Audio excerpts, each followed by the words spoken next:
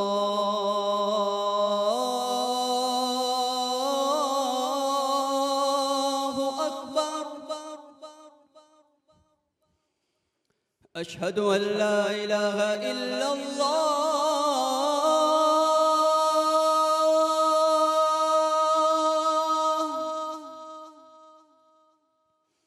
اشہد ان لا الہ الا اللہ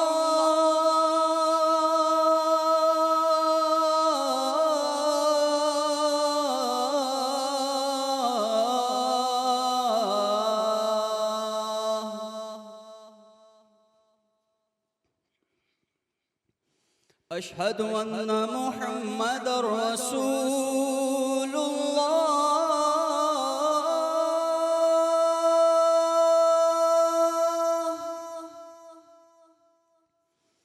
اشہد ان محمد رسول اللہ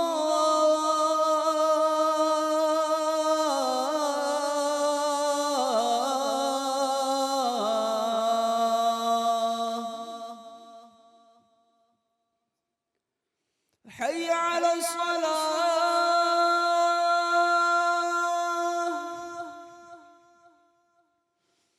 حي على الصلاة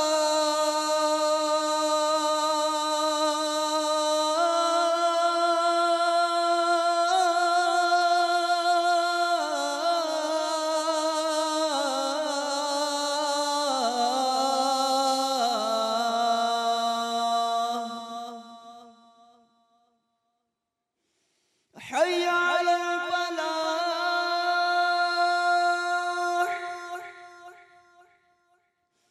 حي على الفلاح